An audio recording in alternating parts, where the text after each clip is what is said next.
What's up, everybody? My name is Big Cam. Welcome back to another Comically Boston weekly nerdy news. Another little bonus episode for this week. There was some big news that dropped earlier in the week that I just had to talk about, but I pre-recorded this a little bit, so this is dropping on Friday. Comment below your thoughts on every one of these topics we're going to talk about today, but let's get right into it. House of the Dragon Season 2 finale, somewhat controversial finale, came out over the last weekend, and my breakdown is on the channel currently. Go check that out if you haven't. I appreciate it very much. Those videos are long and take a lot of effort, so I hope you guys appreciate and watch them and want to discuss more House of the Dragon with me. But man, oh man, Season 3 does seem like it is heading into some serious dragon battles, and I cannot wait to see Rhaenyra and Daemon fucking some people up on Dragonback. If that happens, I don't really know, but I'm hoping it does.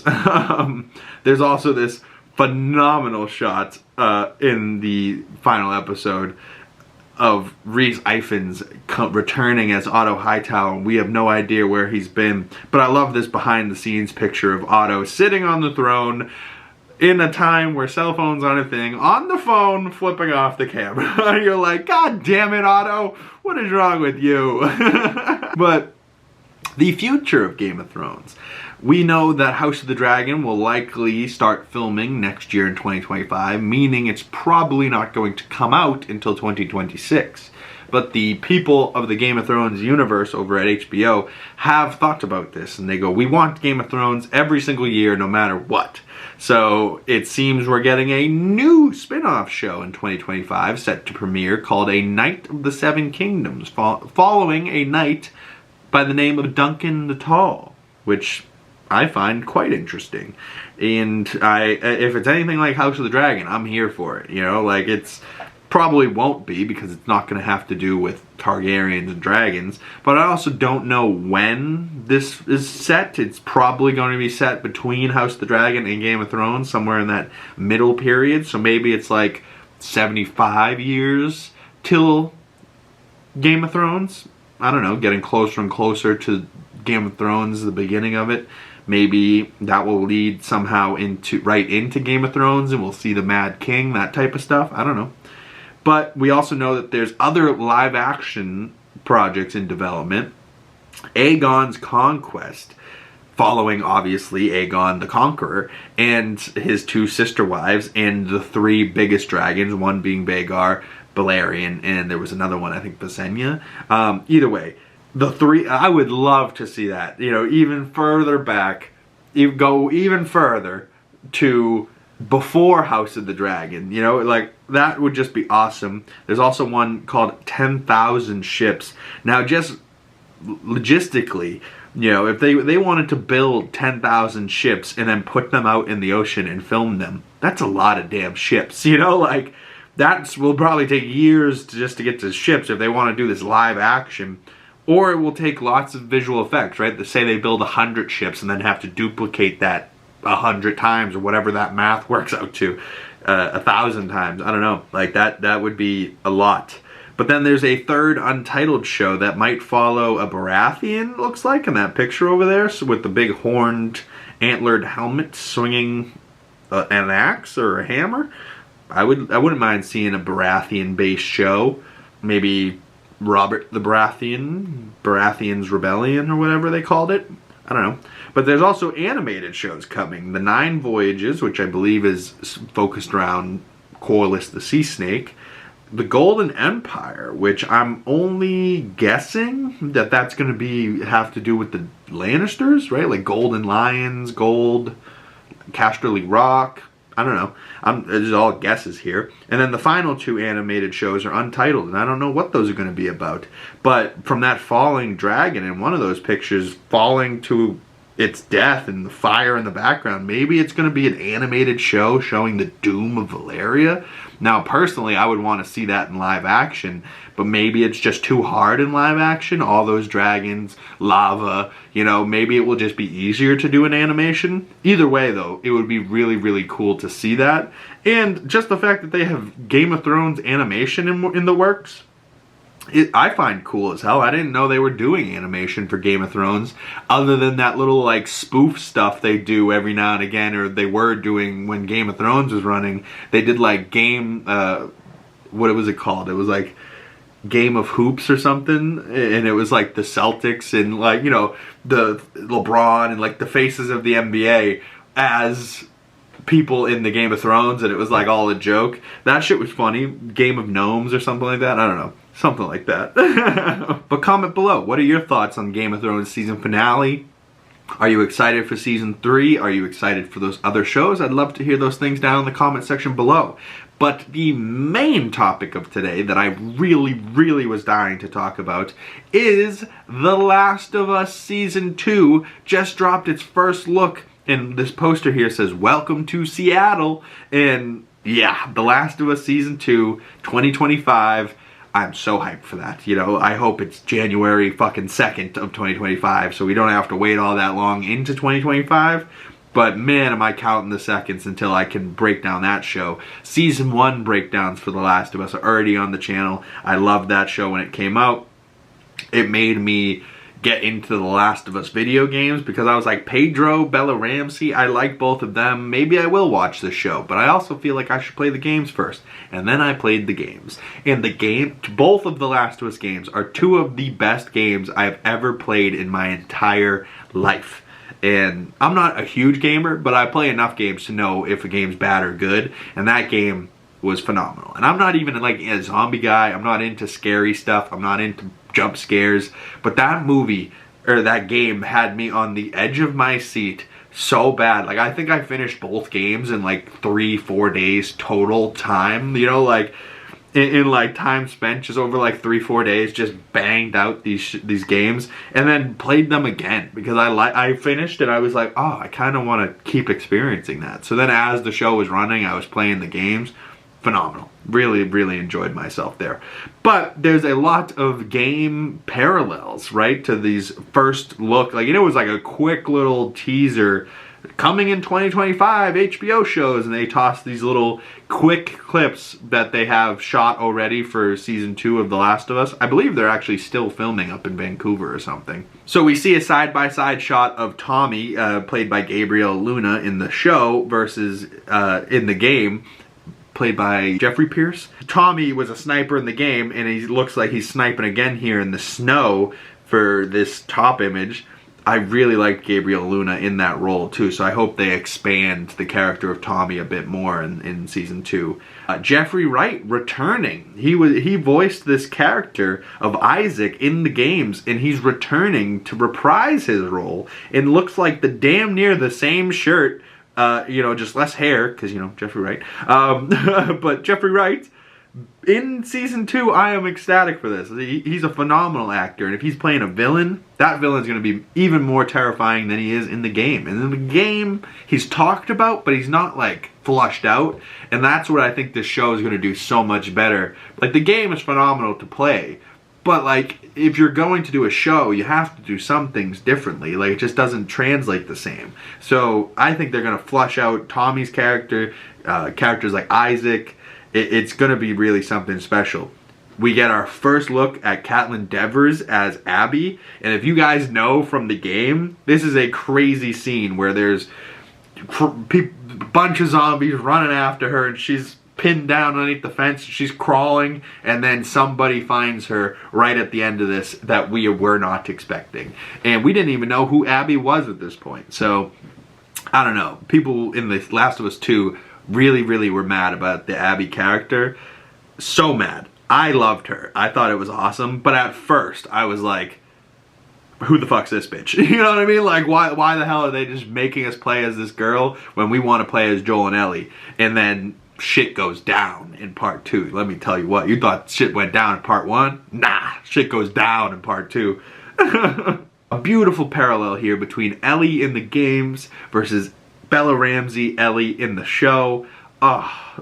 The bottom one looks so good. I can't wait to see her dancing and the music playing. Even in the game, it's a beautiful scene. But to see it in real life with Bella and Isabella Merced's gonna be Dina? I think it's Dina. We also see a quick shot of Ellie's arm tattoo that's covering a chemical burn. If you guys know from the games, you know, but if you guys only have ever watched the show, it's a little interesting there. She has a little stenciled tattoo, you know, not a fully done tattoo, but a stenciled tattoo covering her arm where she has a massive scar. Here is Dina, the first look at Dina, played by Isabella Merced, and she looks quite sad. I don't know what she's doing. I think she's also pointing a gun at something. So I don't know what's going on with Dina here, but she is upset, and Dina is not the type of girl you want to piss off.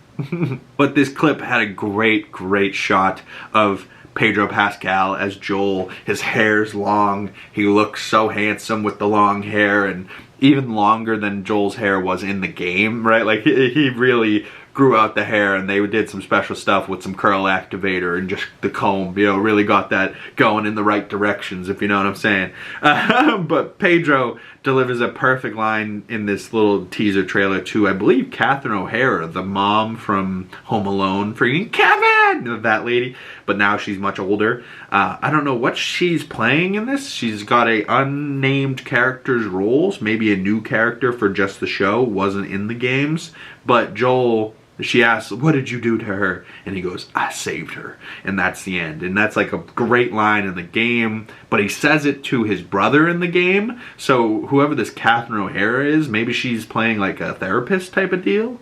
I don't know. It would seem to be weird to be like, oh, the world's ending. We're in an apocalypse with zombies running around. But we still have therapists. What are you going to do? Bill me hourly, motherfucker? Like, I don't know.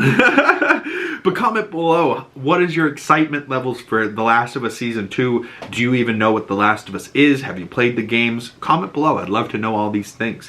Whether you're here for it or not, I would like to know your opinions in the comment section below. Now, if you haven't seen Deadpool Wolverine, spoilers are incoming. But I feel like it's okay to talk about now because Ryan Reynolds, Sean Levy, Hugh Jackman, the cameos, actors themselves have all started to post online, you know, behind the scenes pictures and stuff like that and official looks at all this stuff. Most of it has just been people in the theaters taking pictures of the screen, which is illegal. Don't do that shit. But these are official looks. So just real quick, I want to run through some cameos that I absolutely loved, but also some that I didn't know. Obviously, Ryan Reynolds is Deadpool. Lady Deadpool, I don't know if she was actually in the suit, but she at least voiced the character. Blake Lively is Lady Deadpool, Ryan Reynolds' wife. His daughter played Kidpool, and his newest baby boy son played Babypool. Which cracks me up that he just kept in the family. Like, yeah, if I'm Deadpool, then my family is the rest. You know, like, then there was a bunch more variants. Matthew McConaughey, Nathan Fillion was Headpool. You know, there's some really good ones in there. But let's talk about the huge cameos, shall we? The Anarchy Avengers, if you will. Ah, man, it's such a good shot of everyone here. And I really like, for this Avengers team, right, like, I would put this Avengers team up against a lot of other teams. And I don't know if they'd win, but man, would I be rooting for this team. And in this shot in particular, Channing Tatum's Gambit looks really good. Blade, Wesley Snipes back. Hugh Jackman in the fucking Wolverine costume with the arms ripped out. Like, come on, that looks awesome. Maybe for next time, maybe with the sleeveless, keep the shoulder pads just for, you know, for us to get that look. Daphne Keane back as X-23, Deadpool, obviously, and then Elektra over there. And I think all of their costumes looked great. Their fight scenes look great. The set looks pretty damn good. The minivan, you know, like the storytelling, I thought it was pretty damn good, and I cannot wait to see it again for a third time. I don't know if I'll go to the theaters for a third time. I might, but the moment that this comes out to buy or buy DVD or it's on Disney Plus, I am watching it a lot. Replaying scenes that I want to replay, you know, that type of shit. But there's one other cameo that I want to talk about before I get into how much I love Gambit. But the Wolverine. They released an official photo of the Wolverine, and apparently this is real beard, real hair, real cigar, real muscles, right? Like Henry Cavill, they texted, they were like, hey, do you want to be the Wolverine in a fucking quick cameo? And he apparently said yes immediately, which makes me love him even more. That joke about the DC universe, love it. You know, like, we'll treat you way better than those shit dicks up the street. And apparently, right, like, he's just sitting there, and they did it over one entire day shooting this, like, 5-second cameo, and he's just like, alright, so all day he's just in this like workshop next to a motorcycle, revving the engine, letting the muscles just look ridiculously. I think they said he oxygenated it, oxygenated. Whoa, that's like an anemone. Oxygenated. They put oxygen into his muscles. Wow, that word fucked me up. But they pumped him full oxygen, made his muscles look bigger, but it doesn't matter. Like, you can't just put oxygen in you, your muscles look big. You have to have giant muscles underneath them to make them look bigger, you know what I mean? But I don't even think they needed it. He looked so good. He wasn't even my fan cast Wolverine, but now after seeing him, man, do I think I really love Henry Cavill as Wolverine. If he turns out to be the MCU Wolverine, I ain't that mad. He's a big boy. He's jacked. People are still fucking, I want comic look accurate. We got the short king accurate in this movie. I don't think any of us want that. You know, we got it once. I think we're all good. I think we prefer Hugh Jackman, you know, 6 foot, jacked, angry, smoking cigars, cursing like he did in this one, you know, like phenomenal. But Henry Cavill was chewing on that cigar all day, and Sean Levy, I think, goes, yeah, I think after the full day, he threw up and got deathly sick. But as someone that used to smoke a lot of cigars, I don't blame him whatsoever. He friggin', I would have done the same thing if I was all day smoking a cigar, but he was a trooper, apparently. And apparently, he got to shave his mustache for this. Not like, kind of like a Justice League joke, because he had to come back to do reshoots for the Justice League, but he had a contractual mustache for Mission Impossible that he couldn't shave, so they had to CGI out his mustache. Not this time, baby. He just shaved the beard, shaved the mustache, shaved the little chin part, and he went full Wolverine, and I believe that was his hair too. Oh, Wolverine, baby. Looks really good. But the more I initially did not love Channing Tatum's Gambit's costume. The actual character and the way he spoke and the action that he did, I loved it. Love Gambit so much. Want to see more of Gambit. I initially thought his suit looked a little too thick, and I thought that was maybe just Channing Tatum thicked out a little bit. But seeing these behind the scenes photos, he actually, it might have just been the camera adding weight to him, which they do say in Hollywood all the time. Oh, the camera adds 20 pounds or whatever. But he looks great in this. The hair, the headpiece, the colors on the bright purple on the chest, the brown leather. Oh, he looks really, really good. I love Gambit. And X-Men 97 made me fall in love with Gambit. But if Channing Tatum is the new MCU's Gambit, or just a Gambit in the multiverse, I'm happy with it. You know, at least Channing got his attempt, his take on it. He got to fight badass in that scene in the compound there. The boots, the gloves. Oh, he looks really good, and I'm about to make a name for myself here. You know, like, and that's been going around the internet, and that's been cracking me up everywhere I look. Ooh, I'm about to make a name for myself here, boy. Ooh, you remember me. Like, you remember what happened here today, boy. You have a drink for me later, yeah? Like, his accent, so perfect, loved it. But I can't wait to see it at home with subtitles so I can actually hear what the fuck he said, because people were too busy laughing.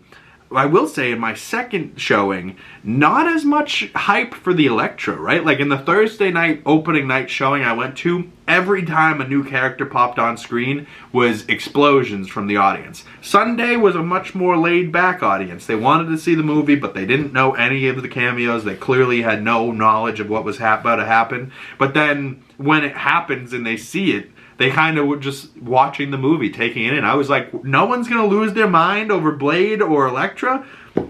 Blade got a little pop, but Elektra got no pop. It was almost like people saw Jennifer Gardner and were like, okay, Who's she? Like, come on, people. You didn't watch Elektra back in 2005 or whenever it came out? Like, come on. Or Ben Affleck's Daredevil? Come on. You didn't watch those? I did.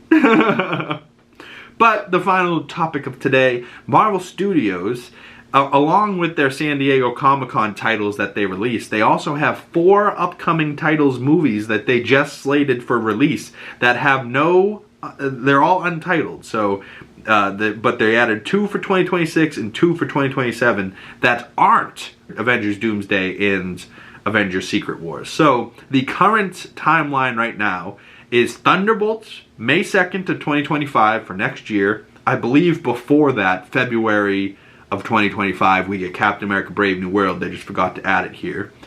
July, so February, May, and July of 2025. Not all that far away from each other. And I believe that's all in the first half of the year we get these 3 movies, and then possibly a 4th movie if Blade can come off the ground.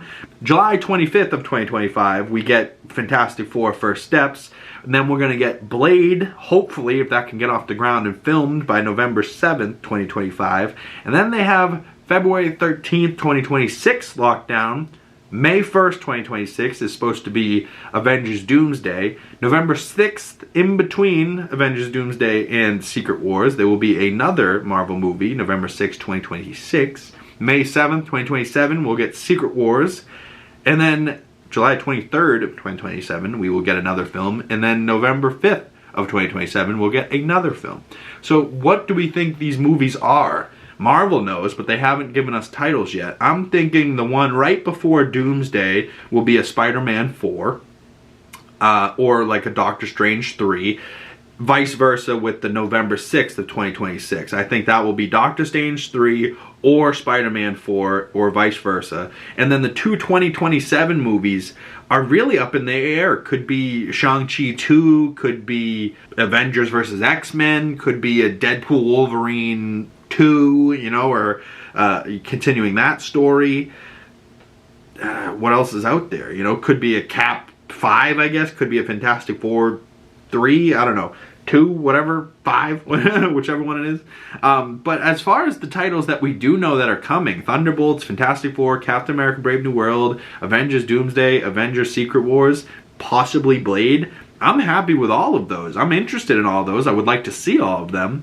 But do all of them connect to the MCU the way I want them to? I'm really not quite sure, but comment below your thoughts. What do you think these 4 untitled Marvel movies are going to end up being? Which of them would you be most excited for? Do you think these will probably end up getting pushed back or not happening? The ones that are going to come out are definitely Thunderbolts, are definitely Captain America, are definitely Fantastic Four. We know for sure those 3. But the remaining ones are kind of up in the air and could be moved around at some point. And I'm really not quite sure where or when. But comment below your thoughts on all this. And are you excited for The Last of Us Season 2, House of the Dragon, Game of Thrones stuff coming more in 2025. It looks like it's going to be a real big year. And comment below which of the cameos and people were you most excited to see in Deadpool and Wolverine. And if you haven't seen the movie yet and you've watched this entire video, sorry for spoiling it for you, but you should have seen it by now. Really, you really go get your popcorn buckets. You know, I'm pretty sure they're sold out of those. I'm glad I got them though. But thank you guys for watching. My name is Big Cam, and I will see you beautiful people in the next video. Peace.